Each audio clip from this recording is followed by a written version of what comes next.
ஆதரித்து இளைஞர்களுடைய எழுச்சி நாயகன் அண்ணாமலை ஐபிஎஸ் அவர்கள் அலங்கோல திமுக எவ்வாறு அகற்ற வேண்டும், அதற்கு நீங்கள் எல்லாம் எவ்வாறு பணியாற்ற வேண்டும், எவ்வாறு வாக்கு சேகரிக்க வேண்டும் என்ற ஒரு நிகழ்ச்சியுரை ஆற்ற உள்ளார்கள். மக்களே, இன்று தமிழ்நாடு முழுவதும் சூறாவளி சுற்றுப்படை செய்து தேசிய ஜனநாயக கூட்டணியின் சார்பாக எதிர்கட்சி தலைவரும் வருங்கால முதலமைச்சர் அண்ணன் எடப்பாடி அவர்களை முதல்வராக கோட்டையில் அமர்வதற்கு அன்பு சகோதரர் அண்ணாமலை அவர்கள் இப்பொழுது எழுச்சியை ஆற்றுவார்கள்.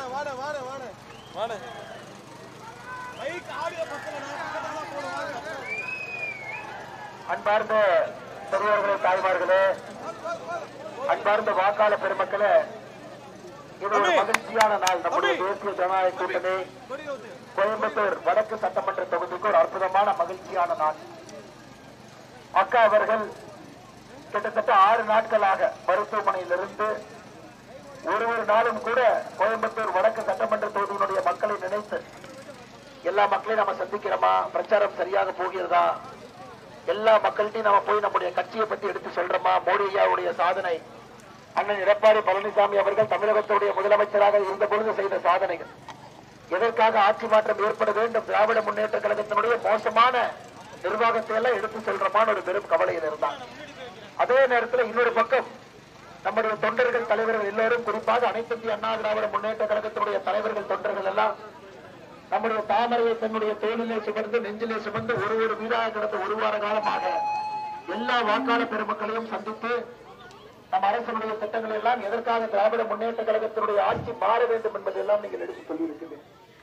அதனால் அக்கா அவர்கள் சார்பாக உங்களுக்கு இந்த நேரத்தில் நெஞ்சார்ந்த நன்றிகளை, வாழ்த்துக்களை உங்களுக்கு தெரிவித்துக் கொள்கின்ற அருமை சொந்தங்கள். 1 வார காலமாக நீங்கள் கடுமையாக உழைத்ததற்காக, அதே நேரத்தில் அக்கா அவர்கள் மீண்டு வந்து முன்பை விட அதிக சக்தியோடு, முன்பை விட அதிக உறுதியோடு ஒரு பெரிய மாற்றத்தை நாம் ஏற்படுத்த வேண்டும்.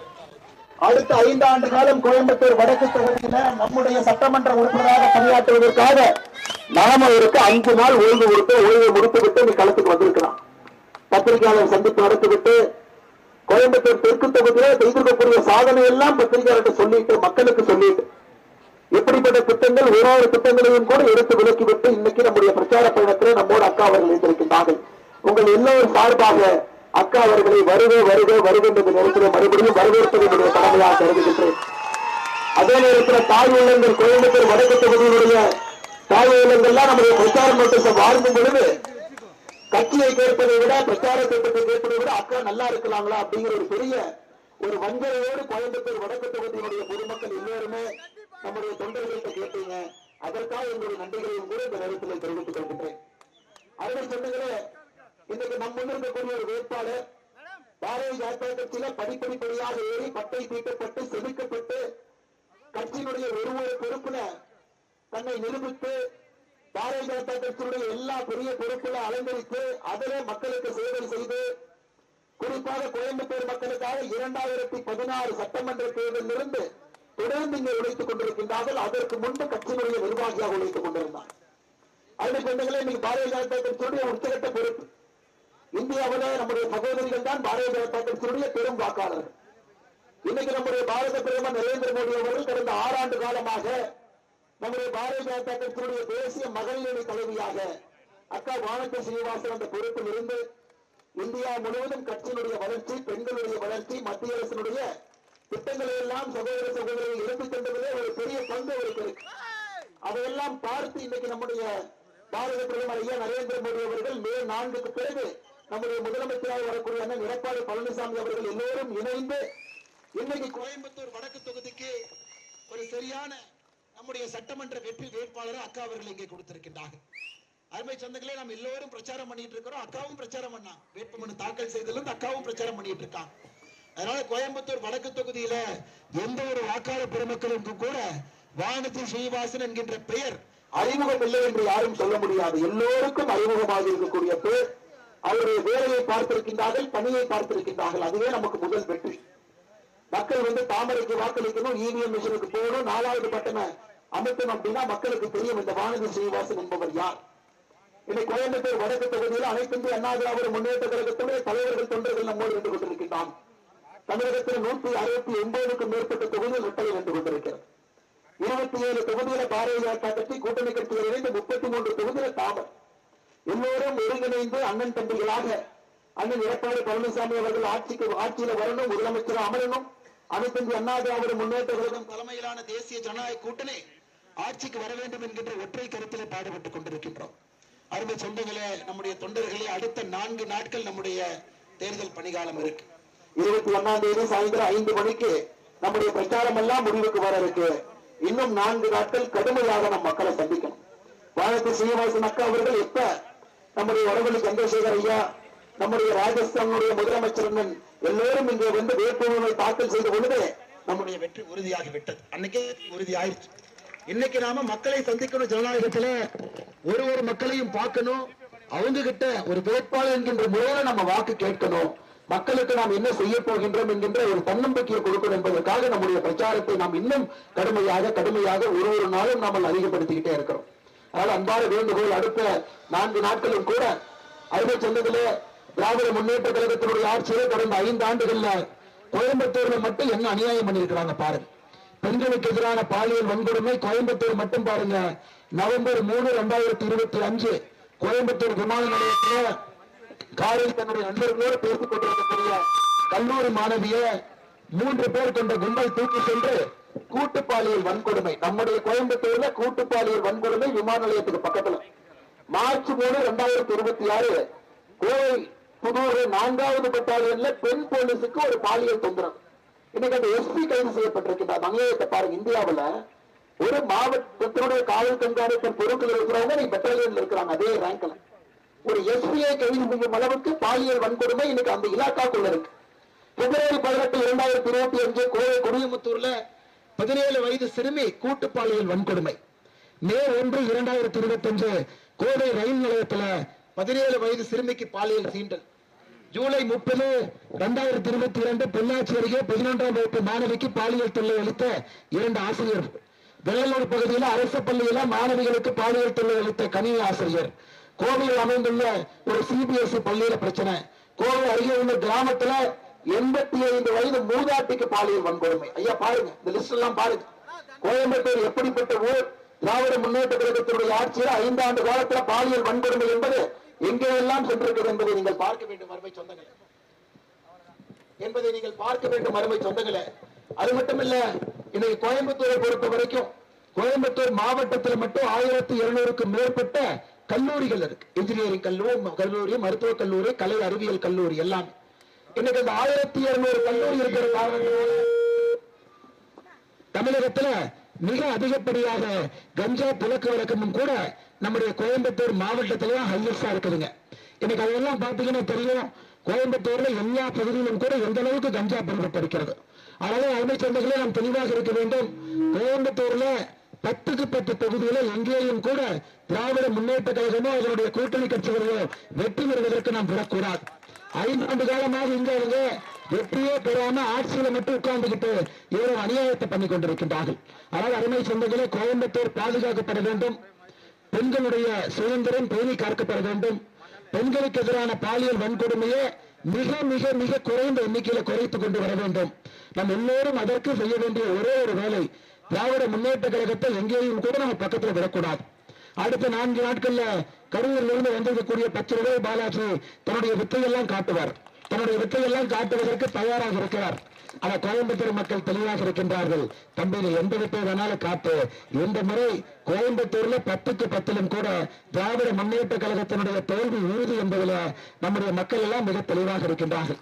ஐயா, அதான் பாக்குற கிஃப்ட் எல்லாம் கொடுத்தாச்சு. இன்னைக்கு பேசுறேன்னா, இன்னைக்கு தான் கோயம்புத்தூர் தெற்கு தொகுதியில 10 பட்டு போட்டு வச்சிருந்தாங்க. 10 பட்டியும் தேர்தல் ஆணையம் பிரித்துக் கொண்டிருக்கின்றார்கள். 10 பட்டியும் கோயம்புத்தூர் தெற்கு தொகுதியில அந்த 50 கிராம் வெள்ளி கொடுத்ததாக ஒரு பேச்சு. அதான் சொன்ன, ஏன்னா ஒரு இத்துப்போன கொலுசு கொடுத்து அதுலயே 98% வெள்ளி இல்ல, இந்த 50 கிராம் கட்டி கொடுத்தா கூட செங்கலாகத்தான் இருக்கும். அதனால எதை கொண்டு வந்தாலும் கூட நாம் தெளிவாக இருக்க வேண்டும். வளர்ச்சியின் பக்கம் வானதி அக்கா இருக்கிறாங்க. வளர்ச்சி என்றால் வானதி. இன்னைக்கு தமிழகத்தில் அனைத்து இந்திய அண்ணா திராவிட முன்னேற்ற கழகம் ஒரு மிகப்பெரிய அரசியல் எழுச்சியோடு அண்ணன் எடப்பாடி பழனிசாமி அவர்கள் ஆட்சி அமைக்க இருக்கிறாங்க. அதுவும் நமக்கு தெரியும். நம்முடைய கூட்டணி கட்சிகள் எல்லாம் ஒன்றாக இணைந்து பரஸ்பரம் நமக்கு ஒருத்தர் நமக்கு விட்டுக் கொடுத்து வாக்குகள் எல்லாம் இந்த தொகுதியில தாமரைக்கு சென்றாமல் சிதறாமல் கொண்டு வந்திருக்கின்றோம். அதையும் கொண்டு வந்து கொண்டிருக்கின்றோம். அதையும் நாம் ஞாபகம் வைத்துக் கொள்ளணும். ஆனால் அருமை சொந்தங்களே, உங்களுக்கு எல்லாம் என்னுடைய அன்பான வேண்டுகோள், கோயம்புத்தூர்ல கஞ்சா புழக்க வழக்கம் அலையஸ்டா இருக்குதுங்க. பாலியல் வன்கொடுமை எல்லா இடத்திலும் பரவி இருக்கு. அதையெல்லாம் தடுத்து நிறுத்த வேண்டிய பொறுப்பு நமக்கு இருக்கு. அதையெல்லாம் நீங்கள் செவனே செய்ய வேண்டும் என்று சொல்லி, அதே நேரத்தில் கோயம்புத்தூர்ல நமக்கு அக்கா வானதி சீனிவாசன் அவர்கள் சட்டமன்ற உறுப்பினராக பொறுப்பெடுத்த பிறகு அவருடைய தலையின் மீது பெரிய சுமையை நம்ம வைக்க போறோம். கோயம்புத்தூருடைய வளர்ச்சி, கோயம்புத்தூர் மாநகரத்தினுடைய வளர்ச்சி மத்திய அரசு கிட்ட பேசணும். நம்முடைய விமான நிலையத்தினுடைய விரிவாக்கம் இருக்கு.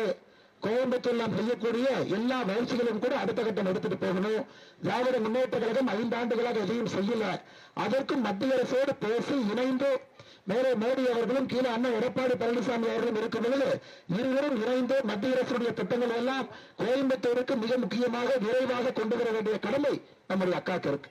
இன்னைக்கு நமக்கு தெரியும், இன்னைக்கு நம்முடைய கோயம்புத்தூர் சட்டமன்ற தொகுதி, வடக்கு சட்டமன்ற தொகுதியில அகில இந்திய அளவில் எல்லா அமைச்சர்கள்ட்ட நேரடியாக பேசக்கூடிய ஒரு வாய்ப்பு அக்காக இருக்கு. நிதி அமைச்சரா நேரடியா பேசலாம், வர்த்தகத்துறை அமைச்சரா நேரடியா பேசலாம். இதை இங்க இருக்கக்கூடிய தொழில்துறையினர் கூட நம்ம எடுத்துச் சொல்ல வேண்டும். ஏன்னா ஏதோ ஒரு பிரச்சனை, அரசாங்கம் ஒரு திட்டத்தை கொண்டு வர்றாங்க, ஒரு பாலிசி டெசிஷனை கொண்டு வர்றாங்க, ஏதோ ஒரு சிக்கல் இருக்கும், ஜிஎஸ்டி இருக்கும், என்னமோ இருக்கும். இன்னைக்கு நம்ம யாரையோ பிடிச்சு போறதுக்கு நேரடியாக உரிமையாக நம்முடைய சட்டமன்ற உறுப்பினரை கேட்கும் பொழுது எத்தனை முறை நிதி அமைச்சரை கூட்டிட்டு வந்திருக்கிறாங்க. எத்தனை முறை நிதி அமைச்சர்கள் வந்து ஒரு முறை கல்லூரி அவங்ககிட்ட மட்டும் பேசினாங்க. தொழில்துறை, கொடிசியா, சைமா எல்லா அமைப்புகள்கிட்ட கூட குறைந்து கோயம்புத்தூர்ல நம்முடைய மத்திய அரசு பேசிக் கொண்டிருக்கின்றோம். அதற்கு ஒரு இணைப்பு பாலமாக இன்னைக்கு நம்முடைய கோயம்புத்தூர் மக்களுக்கும் மத்திய அரசுக்கும் இணைப்பு பாலமாக ஒருவர் தேவை. நாம் சொல்லக்கூடிய விஷயங்கள்லாம் விரைந்து செய்வதற்கு ஒரு தேவை. அது நம்முடைய அக்கா வானதி சீனிவாசன் அவர்கள் செய்வார்கள் என்பதை நம்முடைய தொழில்துறை நண்பர்களுக்கு நாம் எடுத்துச் சொல்லணும். எப்படி விரைவில் வேலையெல்லாம் முடிச்சு கொடுத்துட்டு இருக்காங்க நாம சொல்லணும். ஆனா வானதி அக்கா ஒரு சட்டமன்ற உறுப்பினராக வரும்பொழுது டோட்டல் பேக்கேஜோடு வருகின்றார். நம்முடைய அனைத்து இந்திய அண்ணா திராவிட முன்னேற்ற கழகம், நம்முடைய கூட்டணி கட்சி எல்லோரும் இங்க இருக்கிறீங்க. டோட்டல் பேக்கேஜோடு மத்திய அரசோடு பேசி வேலை செய்யக்கூடிய தன்மை, ஒரு சட்டமன்ற உறுப்பினராக 5 ஆண்டு காலம் சிறப்பாக பணி செய்திருக்கக்கூடிய அனுபவம், ஒரு கட்சியில படிப்படியாக ஒரு நிலையாக மேலே வந்த அரசியல் அனுபவம். அது மட்டுமில்லை அருமை சொந்தங்களே, இன்னைக்கு இப்பதான் பத்திரிகையாளர் சந்திப்பில் அக்கா பேசினாங்க. பாரத பிரதமர் நரேந்திர மோடி அவர்கள் நம்முடைய தாய்மார்களுக்கு 33% இடஒதுக்கீடு பாராளுமன்றத்தில் கொண்டு வருவதற்கான மசோதாவை நேற்று பாராளுமன்றத்தில் கொடுத்திருக்கிறார். தமிழ்நாட்டினுடைய எம்பிக்கள் 39 59 உயரும். நாளைக்கு உங்களுடைய குழந்தைகள், வீட்டில் பெண் குழந்தைகள், அப்பா நான் அரசியல்வாதி ஆகணும், நான் ஒரு சட்டமன்ற உறுப்பினர் ஆகணும், பாராளுமன்ற உறுப்பினர் ஆகணும்னா அக்கா அவங்க சொன்னாங்க, அவங்க தோட்டத்திலிருந்து விவசாய குடும்பத்திலிருந்து பிறந்து கல்லூரியில 1ஆம் ஆண்டுல அவங்க ஏபிவிபி இயக்கத்தில் இணைந்து சட்டமன்ற உறுப்பினராக இந்த இடத்துக்கு வர்றதுக்கு 39 ஆண்டுகள் தேவைப்பட்டிருக்கு. நம்ம நோக்கம் எல்லாம் உங்கள் குழந்தைகளுக்கு 39 ஆண்டுகள் தேவைப்படக்கூடாது என்பதற்காகத்தான் இந்த மசோதா. விரைவாக அந்த இடத்துக்கு வரணும், மக்களுக்கு பணி செய்யணும். ஏன்னா நம்ம எல்லாம் முதல் தலைமுறை அரசியல்வாதிகள், கைப்பிடித்து தூக்குவதற்கு கூட யாரும் இல்லை. நாம தான் ஒரு படியா ஏறி வரணும். நாம தமிழகத்தில் திராவிட முன்னேற்ற கழகத்தில் 2 எம்பி இருக்கிறாங்க. 2 எம்பி திமுக, ஒரு எம்பி குடும்பத்திலிருந்து வந்தவங்க கனிமொழி கருணாநிதி அவர்கள், இன்னொரு எம்பி தமிழச்சி தங்கப்பாண்டியன் அவர்கள் அரசியல் குடும்பத்திலிருந்து வந்தாங்க. திமுக இருக்கக்கூடிய 2 எம்பியுமே குடும்பத்திலிருந்து வந்தவங்க. ஆனா உங்களுடைய குழந்தைகளுக்கு அது நடக்கக்கூடாது, வேகமாக வர வேண்டும் என்று நினைக்கின்றோம். அதற்காக இந்த மசோதா தமிழகத்தினுடைய பாராளுமன்ற உறுப்பினர்கள் உயர்த்தியிருக்கிற 39 59 50% உயர்த்தியிருக்கின்றோம். இந்தியாவில் எல்லா மாநிலத்துக்கும் 50%. இந்த மசோதா வருவதற்கு முன்பு 543 எம்பியில நம்முடைய தென்னிந்தியாவுடைய தமிழ்நாடு, கேரளா, கர்நாடகா, ஆந்திரா, தெலுங்கானா 5 மாநிலம் 129 எம்பி. அப்ப இந்தியாவுடைய விகிதாச்சார அடிப்படையில 23.7%. இன்னைக்கு 543 816 உயர்த்திய பிறகு நம்முடைய தென் இந்தியா, நம்முடைய 5 மாநிலம் 129 195 எம்பி. இன்னைக்கு 29.9. மொத்த இந்தியாவில் 23.7 இருந்தது, 23.9 உயர்த்திருக்கின்றோம். அப்ப யாருக்குமே அநியாயம் பண்ணலீங்களே, மொத்தமாக உயர்த்தி இருக்கின்றோம். சகோதரிகளுக்கு 33% கொடுக்கிறோம். இதை திமுக ஏன் எதிர்க்கிறான்னு யாருக்குமே தெரியல. அதனால அருமை சொந்தங்களே, இன்னைக்கு 7 மணிக்கு பாராளுமன்றத்தில் வாக்கெடுப்பு நடக்கிறது. இன்னைக்கு சாயந்தரம் 7 மணிக்கு நிச்சயமாக திமுக எதிர்ப்புதான் ஓட்டு போட போறான். காரணம், அவர்களுக்கு முதல் தலைமுறை பட்டதாரிகளோ சாதாரண விவசாய குடும்பத்திலிருந்து வரக்கூடிய சகோதரிகளோ அரசியலுக்கு வந்தா அரசியல் மாறிவிடும் என்பது தெரியும். அப்படி திமுக எதிர்ப்பு போடும் பொழுது மக்கள்கிட்ட நாம் எடுத்து சொல்ல வேண்டிய கடமை நமக்கு இருக்கு. வீடு வீடாக எடுத்து சொல்லணும். இன்னைக்கு எதிர்ப்பு வாக்களித்த திமுகவை எதிர்ப்பு 23 ஏப்ரல் என்று மக்கள் எல்லாம் வாக்களிக்கிறோம். எப்படி இருந்தாலும் பாரத பிரதமர் நாம் நன்றாக புரிந்து கொள்ள வேண்டும்.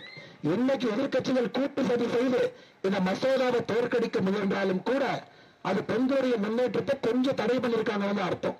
2034 வர வேண்டியது வேகமாக 2029க்கு. ஏன்னா நீங்க 96 இருந்து காத்துக் கொண்டிருக்கின்றீர்கள். 96 இருந்து பார்லிமெண்ட்ல இந்த மசோதா ஏதோ ஒரு வகையில் இருக்கு. இன்னைக்கு வேகப்படுத்தி இருக்கின்றோம். 2034 வர வேண்டியது 5 வருஷம் முன்னாடி கொண்டு வர்றோம். அடுத்த பாராளுமன்ற தேர்தலுக்கு கொண்டு வர்றோம். அது அருமை சொன்னங்களே, நம்முடைய அக்கா வானதி சீனிவாசன் அவர்கள் இன்னைக்கு நம்மோடு இருக்கின்றார்கள். நம்மோடு இந்த பிரச்சாரத்தில் பங்கெடுத்துக் கொண்டிருக்கின்றார்கள். சகோதர சகோதரிகள் எல்லோரும் எழுச்சியோடு பங்கெடுத்துக் கொண்டிருக்கின்றார்கள். இதெல்லாம் நம்ம மக்களுக்கு வீடு வீடாக எடுத்து சொல்லணும், நம்முடைய கடமை. அதே நேரத்தில் அக்கா இயல்பு வர்றதுக்கு இன்னும் 2-3 நாள் ஆகும். வெயில பிரச்சாரம் பண்றது, ஒரு படி ஏறி இறங்குறது, எல்லா மக்களையும் சர்வசாதாரணமா காலைல 6 மணிலிருந்து இரவு 12 மணி வரைக்கும் தேர்தல் நேரத்தில் பிரச்சாரம் பண்ணும் நமக்கு தெரியும். அந்த முழு போர்ஸ் வர்றதுக்கு டாக்டர் இன்னும் ஒரு 3 நாட்கள் இருக்க வேண்டும் என்று சொன்னார். அதை எதிர்த்து இன்னைக்கு வெளியே வந்துட்டாங்க. இல்ல 3 நாட்கள் இருக்க முடியாது, ஆல்ரெடி 5 நாள் ஆயிடுச்சு இன்னைக்கு எதிர்த்து வந்திருக்கிறாங்க. ஆனால் நம்முடைய தொண்டர்களும் கொஞ்சம் அதை புரிஞ்சுக்கிட்டு எங்கெல்லாம் அக்கா தேவைப்படுகின்றார்களோ அங்க அக்காவை கூட்டிட்டு போவோம்.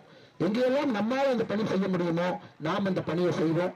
அக்கா அவர்கள் எல்லா இடத்துக்கும் வருவாங்க, எல்லா நிகழ்வுகளையும் பங்கெடுப்பாங்க. பேச வேண்டியதை நாம பேசுவோம், சொல்ற கருத்துக்கள் நாம சொல்லுவோம், அவங்க சொல்ல வேண்டிய கருத்துக்களை அவங்க சொல்லுவாங்க. அதையும் நம்ம மனசுல வச்சு நம்முடைய கூட்டணி கட்சியினுடைய எல்லா தலைவர்கள் தொண்டர்களும் கூட இதுல நீங்க கோஆபரேட் பண்ணி மிகச் சிறப்பாக இதை அடுத்த கட்டம் எடுத்துச் செல்ல வேண்டும் என்று அன்போடு இந்த நேரத்தில் கேட்டுக்கொள்கின்றேன். அருமை சொந்தங்களே, அக்கா நம்முடைய வானதி சீனிவாசன் அக்கா நம்முடைய பாரதிய ஜனதா கட்சியினுடைய சட்டமன்ற உறுப்பினர், அகில இந்திய அளவில் கட்சியினுடைய பொறுப்பாளர் அக்கா அவர்களை அன்போடு ஒரு 2-3 நிமிடம் உங்களிடம் பேச வேண்டும் என்று அன்போடு கேட்டுக்கொள்கின்றேன்.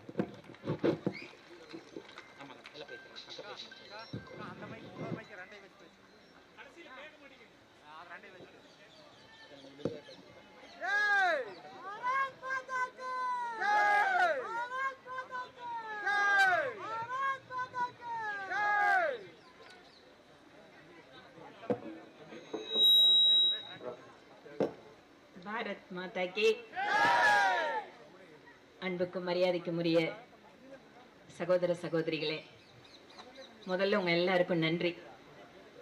ஒரு வார காலம் நான் இங்கு இல்லாத போது ஒவ்வொரு வீடாக சென்று ஒவ்வொரு குடும்பத்திற்கும் சென்று ஒவ்வொரு சகோதரிகளையும் பெரியவர்களையும் சந்தித்து அக்கா இல்லை ஆனால் நாங்கள் இருக்கிறோம் என்றீர்கள். இதே வார்த்தை தான் அடுத்த 5 வருஷம் நீங்க சொல்ல போறீங்க.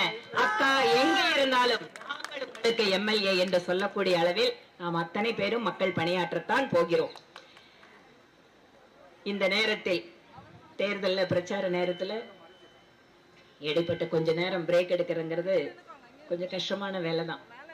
ஆனாலும் இந்த நேரத்தில் எனக்கு உறுதுணையாக இருந்து கொண்டிருக்கக்கூடிய அகில இந்திய அண்ணா திராவிட முன்னேற்ற கழகத்தினுடைய நம்முடைய கொங்கு மண்டல தளபதி திரு SP வேலுமணி அண்ணன் அவர்கள், அவருடைய சகோதரர் திரு SP அன்பரசன் அவர்கள், இந்த தொகுதியினுடைய பொறுப்பாளர் அன்பு தம்பி சந்திரசேகர் அவர்கள் மற்றும் அத்தனை பகுதி செயலாளர்கள், வார்டு செயலாளர்கள், கிளைக்கழக செயலாளர்கள், மகளிர் அணி சகோதரிகள், பாரதிய ஜனதா கட்சியில் மாநில தலைவர் திரு நயினார் நாகேந்திரன் அவர்கள் உள்ளிட்ட அன்பு தம்பி முதல் நாள் ஆஸ்பத்திரியில இருந்து வந்து பார்த்ததுல இருந்து தொடர்ச்சியா பிரச்சாரத்துல எனக்காக இருக்கார். உறுதுணையாக இருக்கின்ற அன்பு தம்பி அண்ணாமலை அவர்களுக்கும், மாநில மாவட்ட மண்டல் பாரதிய ஜனதா கட்சியினுடைய அத்தனை நிர்வாகிகளுக்கும், அமமுக மற்றும் கூட்டணி கட்சியில் இருக்கின்ற அத்தனை பேருக்கும் இந்த நேரத்தில் எனக்கு உறுதுணையாக இருந்ததற்கு மட்டுமல்ல, எனக்காக உங்களுடைய அன்பை கொடுத்தீர்கள், எனக்காக உங்களுடைய பிரார்த்தனையை செய்தீர்கள், எனக்காக நீங்கள் ஒரு நிமிடம் வேண்டிக் கொண்டீர்கள். உங்கள் ஒவ்வொருவருக்கும் இந்த நேரத்தில் நான் நன்றி கூறுகிறேன். என் மீது காட்ட வேண்டிய பாசத்தை எல்லாம், அன்பை எல்லாம் என்னுடைய மகன்கள் மீதும் என்னுடைய குடும்பத்தார் மீதும் நம்முடைய அத்தனை கூட்டணி கட்சியினுடைய தொண்டர்கள் மீதும் வடக்கு தொகுதி மக்கள் காட்டிக் கொண்டிருக்கிறார்கள். அவர்களுக்கு இந்த நேரத்தில் என்னுடைய நன்றி. பேச வேண்டிய விஷயத்தெல்லாம் தம்பி பேசிட்டார். கோயம்புத்தூர்ல ஒரு சீட்டு கூட திமுக ஜெயிக்க கூடாது என்பதுதான் நம்முடைய லட்சியமாக இருக்க வேண்டும். பட்டி போடலாம், கரூர் பிராக்டிஸ் எல்லாம் இங்க கொண்டு வந்துடலாம், கரூர் மக்களை ஏமாத்துற மாதிரி கோயம்புத்தூர் மக்களை ஏமாத்தலான்னு கரூர்ல இருந்து ஒரு விஷக்கிருமி வந்திருக்கு. யாரு விஷக்கிருமி? அந்த கரூர் விஷக்கிருமியை கோவை மாவட்டம் அனுமதிக்க கூடாது. கரூர்ல இருக்கிற மணல் எல்லாம் கொள்ளையடிச்சு சாப்பிட்டுட்டு நம்ம நொய்யல் ஆத்துக்கும் நம்ம பவானி ஆத்துக்கும் வந்து சேர்ந்தவங்களை நம்ம விடலாமா? விடக்கூடாது. அதனால் அண்ணன் எடப்பாடி அவர்கள் நேற்று ரொம்ப அருமையா பேசினாரு. இந்த நோய்க்கு மருந்தே இல்லைன்னு சொல்லிட்டாரு. அதனால் அந்த மருந்தில்லாத அந்த நோயை திருப்பி அதே ஊருக்கு நாம திருப்பி அனுப்பணும். அந்த வேகத்தோடு நாம் பணியாற்ற வேண்டும். தம்பி சொல்றாரு சொந்த ஊர்ல நாங்க தயாரா இல்லைங்கிறாரு. அதனால கோயம்புத்தூர் மாவட்டம் நமக்கென்று ஒரு மாண்பு இருக்கிறது, நமக்கென்று ஒரு மரியாதை இருக்கு, நம்மளுக்கென்று ஒரு தன்மை இருக்கு. அதை விட்டு கொடுக்க கூடாது.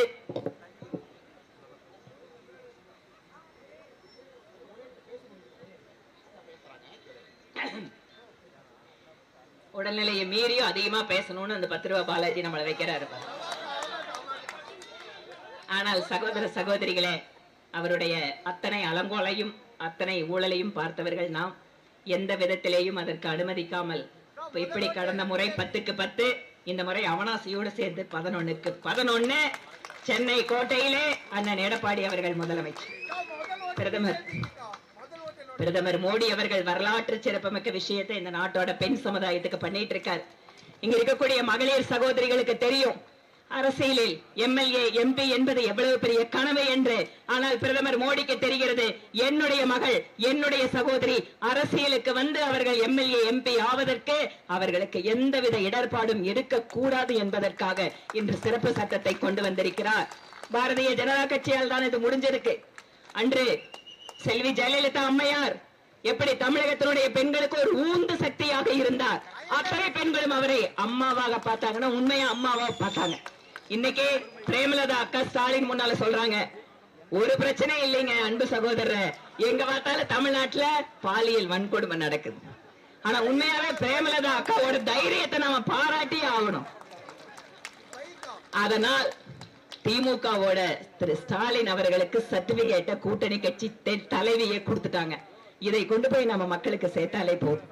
அதனால் நாம் அத்தனை பேரும் இப்போ 4 நாள் தான் இருக்கு. எத்தனை நாள் இருக்கு? 4 நாள். நம்ம நம்பர் என்ன நம்பரு? அக்காவோட நம்பரு 4. இந்த 4 நாள் ஒவ்வொரு வீடா பொண்டு நாம தாமரையை அதிக ஓக்குகள் வித்தியாசத்தில் ஜெயிக்க வைத்து அண்ணன் எடப்பாடி அவருடைய களத்தை பலப்படுத்த வேண்டும். பிரதமர் மோடி அவர்களுடைய அத்தனை திட்டங்களையும் கோவைக்கு கொண்டு வந்து சேர்க்க வேண்டும். இந்த நேரத்தில் என்னுடன் இருந்த, எனக்கு ஆறுதல் அளித்த, என்னோடு உதவிகரமாக இருந்து எனக்காக பணி செய்து கொண்டிருக்கக்கூடிய அத்தனை சகோதர சகோதரிகளுக்கும் என்னுடைய மனப்பூர்வமான நன்றிகளை தெரிவித்துக் கொள்கிறேன். நன்றி, வணக்கம்.